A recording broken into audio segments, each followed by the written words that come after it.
नमस्कार दोस्तों, आइए जानते हैं उत्तर प्रदेश की आज की ताजा और बड़ी खबरें। और आप अभी यूपी के किस जिले से इस वीडियो को देख रहे हैं, कमेंट में जरूर बताइए।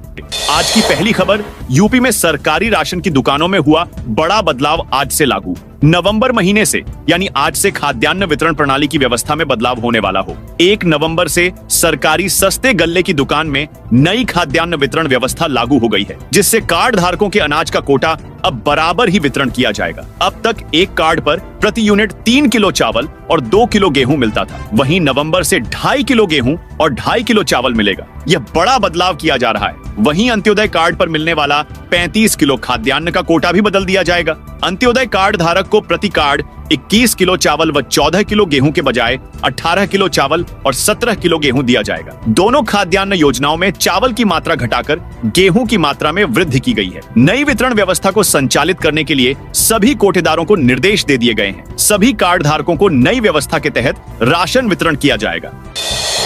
आज से टेलीकॉम सेक्टर में बड़ा बदलाव हो गया है। दरअसल ट्राई ने सभी टेलीकॉम कंपनियों को निर्देश दिया है कि वह स्पैम को रोकने के लिए मैसेज ट्रैकिंग लागू करें। इसमें कंपनियां स्पैम मैसेज और कॉल को ट्रैक कर पाएंगे, साथ ही उसे ब्लॉक भी कर पाएंगे। इसके अलावा आज से मैसेज ट्रेसेबिलिटी नियम भी लागू हो गया है। इसमें कोई भी फर्जी नंबर की पहचान होगी और उसे तुरंत ब्लॉक किया जाएगा। इससे ये नंबर यूजर तक नहीं पहुंच पाएंगे और कॉल या मैसेज फ्रॉड से यूजर सिक्योर होंगे। भारतीय रेलवे ने जारी किए नए नियम। आज से ट्रेन टिकट बुक के नियम भी बदल गए हैं। अब आप केवल 60 दिन पहले ही ट्रैक की टिकट बुक कर सकते हैं। जी हां, भारतीय रेलवे ने 120 दिन पहले एडवांस टिकट बुकिंग के समय सीमा को कम करके 60 दिन कर दिया है। यह फैसला टिकट बुकिंग प्रोसेस को आसान बनाने के लिए लिया गया है।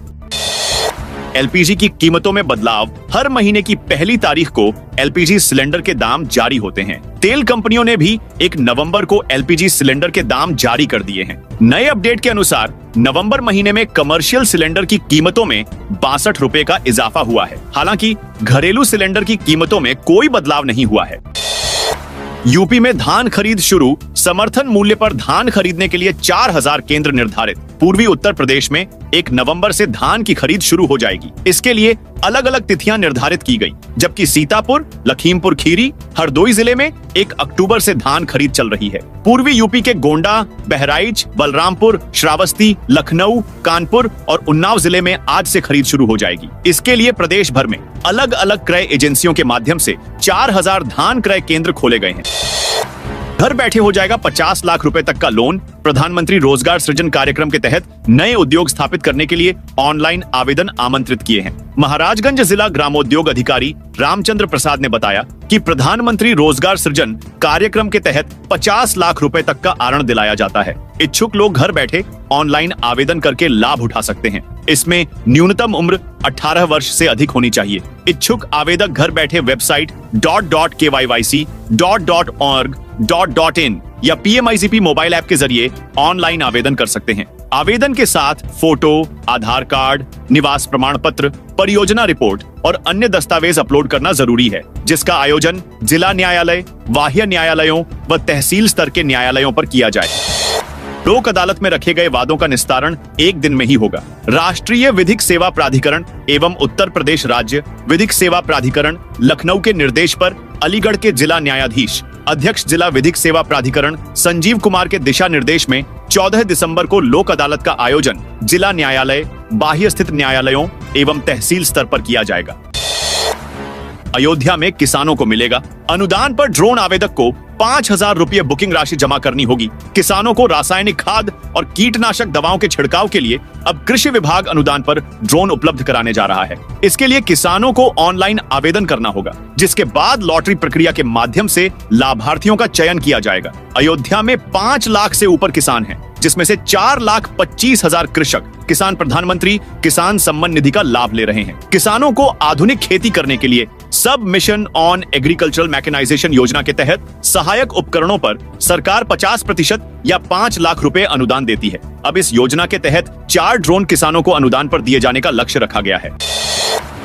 कैदियों के बच्चों को जेल से बाहर शिक्षा का अधिकार। इलाहाबाद हाईकोर्ट ने जेल में जन्मे या माँ बाप के साथ कैद में रह रहे बच्चों की स्कूली शिक्षा जेल से बाहर नियमित स्कूल में कराने के लिए राज्य सरकार को स्कीम तैयार करने का पूरा मौका दिया है। साथ ही 24 अक्टूबर 2024 को फैसला लिखना शुरू कर दिया, लेकिन समय की कमी के चलते अंतिम फैसला लिखाने की अगली तिथि 20 नवंबर तय की है। दिवाली पर हवाई सफर करना 4 गुना महंगा। दिवाली के पहले कानपुर आना जितना महंगा था, उससे ज्यादा महंगा कानपुर से वापसी करना होगा। कानपुर एयरपोर्ट से दिल्ली, मुंबई, हैदराबाद और बेंगलुरु का हवाई टिकट पर फ्लैक्सी फेयर लागू होने से टिकट 4 गुना तक ज्यादा हो गया है। सबसे महंगा टिकट रविवार को है, क्योंकि इस दिन वापसी कर लोग सोमवार से ऑफिस ज्वाइन करेंगे। ऐसे में संडे को बेंगलुरु जाने का किराया 29,000 और मुंबई का एयर टिकट 21,000 रुपए का है। फेस्टिव सीजन में यूपीआई से लेन देन का नया रिकॉर्ड बना। अक्टूबर में यूपीआई के जरिए 1,658 करोड़ ट्रांजैक्शन हुए। इस दौरान 23,50,000 करोड़ रुपए की राशि ट्रांसफर की गई। पिछले साल अक्टूबर के मुकाबले ट्रांजैक्शन की संख्या में 45% की बढ़ोतरी हुई है। अप्रैल 2016 में यूपीआई की शुरुआत हुई थी। तब से लेकर अब तक किसी एक महीने में किया गया सबसे ज्यादा और सबसे बड़ा ट्रांजैक्शन है।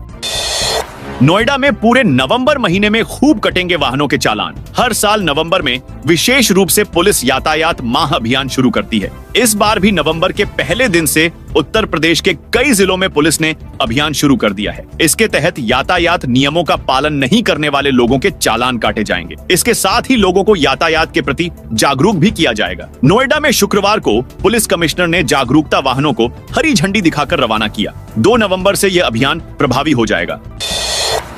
इंटरनेशनल चैंपियनशिप के लिए रिंका को सरकार देगी आर्थिक मदद। 2 महीने में विश्व कप और एशियन किक बॉक्सिंग में सिल्वर मेडल जीतने वाली गोरखपुर की रिंका सिंह चौधरी को आगामी अंतर्राष्ट्रीय स्पर्धाओं के लिए योगी सरकार आर्थिक मदद देगी। गोरखनाथ मंदिर में रिंका से मुलाकात करने के बाद इस संबंध में मुख्यमंत्री योगी आदित्यनाथ ने अधिकारियों को निर्देशित किया है। उन्होंने अंतर्राष्ट्रीय किक बॉक्सर को भरोसा दिया कि अंतर्राष्ट्रीय स्तर पर खेल प्रतिभा का प्रदर्शन करने के लिए सरकार धन की कमी आड़े नहीं आने देगी।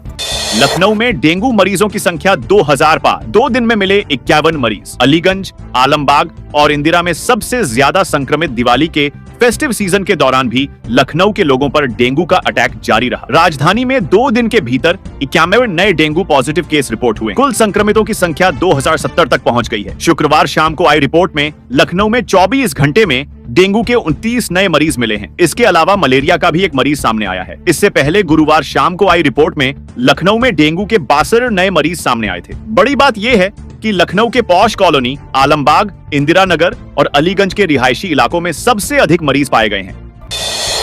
आज आईआईटी कानपुर पहुंचेंगे। रक्षा मंत्री राजनाथ सिंह संस्थान के 65वें स्थापना दिवस पर होंगे शामिल। 18 पूर्व छात्रों को किया जाएगा सम्मानित। आईआईटी कानपुर का अपना 65वां स्थापना दिवस शनिवार को मनाया जाएगा। इसमें रक्षा मंत्री राजनाथ सिंह मुख्य अतिथि के रूप में शामिल होंगे। संस्थान के बोर्ड ऑफ गवर्नर्स बीओजी के अध्यक्ष डॉ. के राधाकृष्णन इस अवसर पर सम्मानित अतिथि के रूप में उपस्थित रहेंगे। वो छात्रों के साथ अपने विचार साझा करेंगे।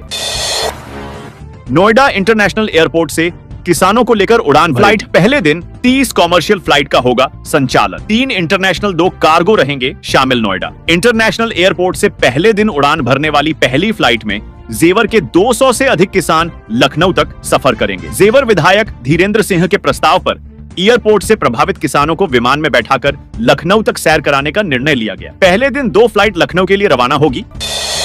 नवंबर में 13 दिन बंद रहेंगे बैंक। 4 रविवार और 2 शनिवार के अलावा अलग अलग जगहों पर 7 दिन कामकाज नहीं होगा। नवंबर 2024 महीने में बैंकों में 13 दिन कामकाज नहीं होगा। Reserve bank of India RBI की ऑफिशियल वेबसाइट पर दी गई जानकारी के मुताबिक देश के अलग अलग राज्यों में त्योहारों की वजह से 7 दिन बैंकों में कामकाज नहीं होगा। इनमें दीपावली, लक्ष्मी पूजन, कुट महोत्सव, कन्नड़ राज्योत्सव, बलिपद्यामी, विक्रम संवत नव वर्ष, छठ पूजा और वांगाला फेस्टिवल जैसे प्रमुख त्योहार शामिल। इनके अलावा 4 रविवार और 2 शनिवार को भी बैंक बंद रहेंगे। यहाँ हम आपको नवंबर महीने की बैंक छुट्टियों के बारे में बता रहे हैं। राज्य के 450 लाख पेंशनरों को सौगात महंगाई राहत में वृद्धि आदेश जारी, खाते में बढ़कर आएगी। पेंशन मध्य प्रदेश के 4.5 लाख पेंशनरों को महंगाई राहत की सौगात मिली है। इस फैसले के अनुसार 7वें वेतनमान में महंगाई राहत को 50% और 6वें वेतनमान में 219% तक डीआर का लाभ मिलेगा। मध्य प्रदेश के 7.5 लाख अधिकारियों कर्मचारियों को महंगाई भत्ते की सौगात के बाद अब मध्य प्रदेश के 4.5 लाख पेंशनरों को तोहफा मिला है। राज्य की मोहन यादव सरकार ने 7वें वेतनमान का लाभ ले रहे पेंशनर्स की महंगाई राहत में 4% की वृद्धि गई है, जिसके बाद डीआर 46% से बढ़कर 50% हो गई है।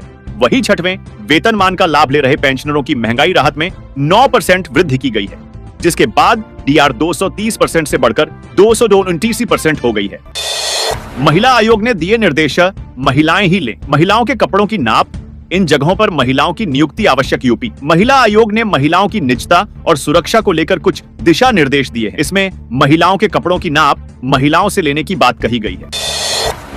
भाई दूज पर लाडली बहनों के खाते में आएंगे 3,000 रुपए, सीएम भी कर चुके हैं ऐलान। मध्य प्रदेश की लाडली बहनों को जल्द 18वीं किस्त उनके खाते में ट्रांसफर कर दी जाएगी। हालांकि सीएम मोहन बहनों की राशि को 3,000 करने का ऐलान कर चुके हैं। मध्य प्रदेश की 1.19 करोड़ लाडली बहनों को भाई दूज पर बड़ी खुशखबरी मिल सकती है। त्योहार के मौके पर बहनों को स्पेशल गिफ्ट दिया जा सकता है। सीएम मोहन यादव पहले ही ऐलान कर चुके हैं कि लाडली बहनों को जल्द ही 3,000 रुपए दिए जाएंगे। हर महीने मोहन सरकार लाडली बहनों को हर महीने की 10 तारीख को किस्त जारी करती है। इस बार ऐसे में उम्मीद जताई जा रही है कि भाई दूज पर लाडली बहना योजना की किस्त पहले ही जारी हो सकती है। हालांकि अभी इसकी कोई आधिकारिक घोषणा नहीं की गई है। दरअसल सीएम डॉ मोहन यादव ने बीते दिनों विजयपुर में मंच से लाडली बहनों को संबोधित करते हुए कहा था कि भाजपा ने लाडली बहनों के लिए वचन पत्र में जो वादा किया है वह पूरा किया जाएगा। सरकार के द्वारा 1,000 से राशि को बढ़ाकर 1,250 रुपए किया था और बहुत जल्द ही राशि को बढ़ाकर 3,000 रुपए महीना कर दी जाए। इसके साथ ही वंचित रह गई लाडली बहनों के नाम भी चुनाव के बाद जोड़ने का काम शुरू कराया जाएगा। कोई भी लाडली बहना नहीं छूटेगी।